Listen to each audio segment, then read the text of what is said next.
Hey everyone, it's Joe, and this is the last video of Lecture 4. So this is going to be Lecture 4.5 in Module 3 for RAD104. In this video, I'm going to go over some stuff that we've already talked about. Earlier in the semester, we talked about radiation units such as grays and sieverts. We've talked about effective dose, equivalent dose, things like that. So I am going to bring it up again because we are in the middle of a radiation protection unit. And so I think it's a good thing for you to know. You're definitely going to need this for the registry exam. So the more you hear it, the better it is. So here we go. So the only thing I really want you to remember with absorbed dose is that we're not taking into consideration the kind of radiation or what is being irradiated. If we're just simply walking into an area with radiation, we're getting absorbed dose. We're absorbing radiation. That's all you need to know. So this type of radiation is considered absorbed dose, and it is measured in gray. Equivalent dose is a step up from that because we're looking at the kind of radiation. Now, we know that X-ray has a weighting factor of 1, and we know we're using X-ray. We're not using alpha particles or beta particles or anything else, just X-ray. And we can look at the different weighting factors of different types of radiation. But again, the only thing we care about is X-ray. That's what we use in diagnostic radiography, and so that's all we need to know. Now, we don't really use equivalent dose very often in X-ray, if ever, because we're more concerned about what we're X-raying. So the different tissues with different radiosensitivity. So we're probably going to look at effective dose. But you should know what equivalent dose is. You should know that the X-ray has a weighting factor of 1. But it's also kind of a good study to know that these different types of radiation with higher weighting factors are going to have a higher linear energy transfer, and therefore will have a higher relative biological effectiveness. So the higher the weighting factor, the more damage to the biological tissue that it interacts with. And then there's effective dose, and this is the one that we care about because we want to know how our X-ray is equivalent to a whole body dose. And so what we're doing is we're going to see what has been irradiated, what kind of body tissue has been irradiated, and what is the radiosensitivity of that tissue, and how does that equate to a whole body dose. So in order to get effective dose, you need to have the amount of dose, so the absorbed dose, which is the grays. You need to know the radiation weighting factor and the tissue weighting factor. So we know that X-ray is a factor of 1. And as far as the tissue weighting factor goes, we have a chart for that. And we're able to see the different weighting factors for the different tissues within the body. So obviously gonadal tissue is going to be very, very radiosensitive, so it has a higher weight to it. And then you can kind of see everything in between with bone and skin at the bottom of 0.01 for a weighting factor. That's not very much. So it's much more radio resistant down here at the bottom. So all of this information is more important to us as far as X-ray is concerned because we never give a whole body dose. We're only X-raying one body part at a time. So make sure you know the difference between absorbed dose, equivalent dose, and effective dose. Don't forget, effective dose is the one that we really care about. It's measured in sieverts, and the reason why it's important is because we look at the different tissues being irradiated. So make sure you know that. Any questions, give me an email. The other thing that you need to know, and you need to commit these numbers to memory because you're going to need them for my test, you're going to need them for Russ's test, and you're going to need them for the National Registry exam. You need to know the occupational dose limits, and you need to know the public dose limits. This slide here is specific for the occupational dose limits. Now, occupational dose limits can be divided up into just your regular occupational exposures and then anyone in training. However, anyone in training under 18 years old. So that's the important part. If you have someone in training, so like all of you are currently in training, but none of you are under the age of 18 years old. So therefore, your dose limits are going to be up here under occupational exposures. So let's go over these occupational exposures real quick. So if you were to receive a whole body dose, which would never happen in diagnostic X-ray, the limit for that is 50 millisieverts. It's always millisieverts, okay? So it's very low, low amounts of radiation to protect us, but a whole body dose per year, 50 millisieverts. That's not going to happen in any of the fields that you're currently near.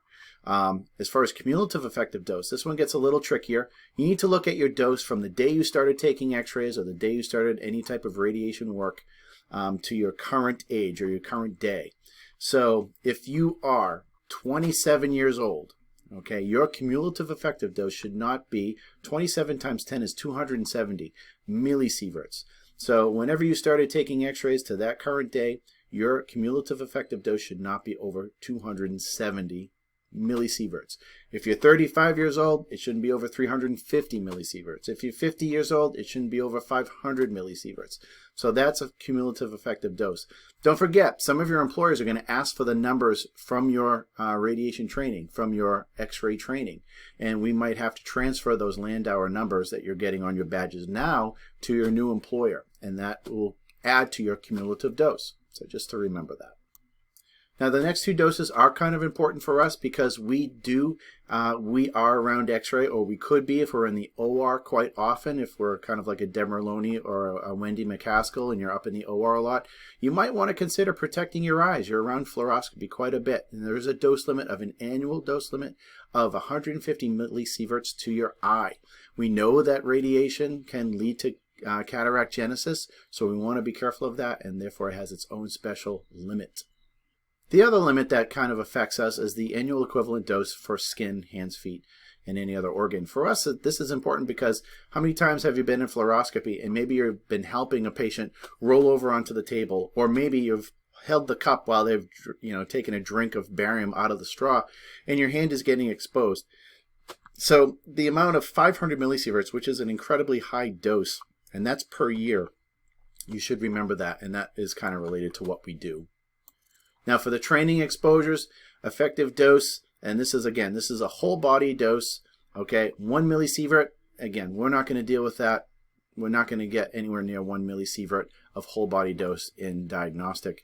Equivalent dose for the eye, you cut it by a factor of 10, so we've gone from 150. For anyone under 18, it's 15, and equivalent dose for the skin, hands, feet, other things, other organs, that dose limit is 50 millisieverts. Commit it to memory.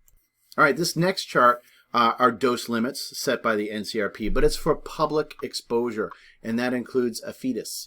So let's talk about public annual exposure first. So if you're someone who lives near a nuclear power plant, if you're someone who lives near power lines, somewhere where you're probably getting some type of continuous dose, the dose limit should not exceed 1 millisievert per year.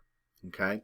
Now, limited exposure is more to man-made exposures, such as medical imaging. So anybody, the limit with regards to limited exposure, such as something like a CT or an X-ray or whatnot, the limit of that is 5 millisieverts. Now, if that seems a little low, it is, and I want to talk about that, but I'll talk about that after we finish this chart. And you can see they have different exposure limits for, again, the eye, lens of the eye, which is 15 millisieverts. The annual equivalent dose to the skin, hands, or feet, again, 50 millisieverts. That's just like anyone in training under 18, okay? And then you've got natural effective dose excluding radon, because if you remember back a couple of videos ago, we talked about radon, and that's quite a bit of exposure. So excluding radon, so terrestrial, cosmic, any other type of natural effective dose, all right, it should be less than 5 millisieverts.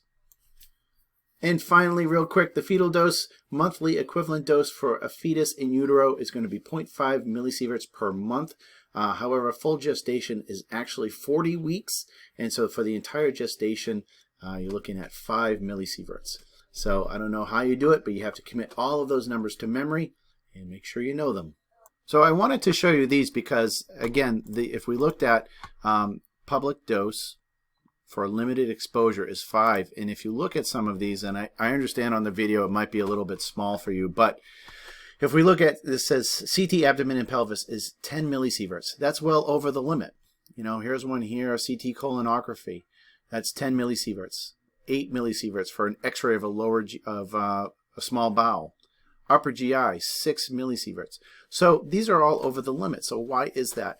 And so I just wanted to mention the fact that, do we go over the limit? We do go over the limit. But if we looked at the average population, you know, that's kind of what we're looking at if we look at the population as a whole. Now, there are people out there who need medical testing. They have something wrong with their GI system. They have something wrong, you know, something wrong with their brain, with their head. They may have a broken bone. They might have something wrong that needs to be fixed medically. And so once again, we're kind of dealing with that risk versus benefit analysis. You know, is the risk of having or going over that 5 millisievert limit, is the risk of that worth the benefit of fixing whatever it might be, whether it be a cancerous tumor, whether it be, you know, problems with digestion, a broken bone, whatever it might be.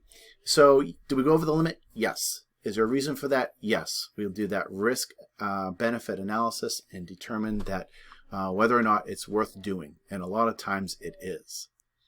And I'm going to end on this slide. Dose limits to know. I just want to remind you that you should be aware of the fact that, you know, the minimum lethal dose limit is 2 milligray. Know the different ranges or the amount of radiation required to get these syndromes elicited. So make sure you know that the lethal dose of 50/60, 50% of people are going to die within 60 days is 3.5 grays for human. And as far as skin erythema dose, 50% of those are radiated with 5 gray will show erythema. So you should know those doses as well. I know there's a lot of other doses about maybe sterility or temporary infertility, things like that. I'm not going to hold you to those, just kind of what's here. And I think that's enough numbers for you to know. If you have any questions about this, please don't hesitate to email me, talk to me about it on Friday, and maybe what we can think about doing is maybe having a review class before the test on the 17th. All right? So if I don't hear from you, I will talk to you all on Friday, and thank God I got this video done. See ya.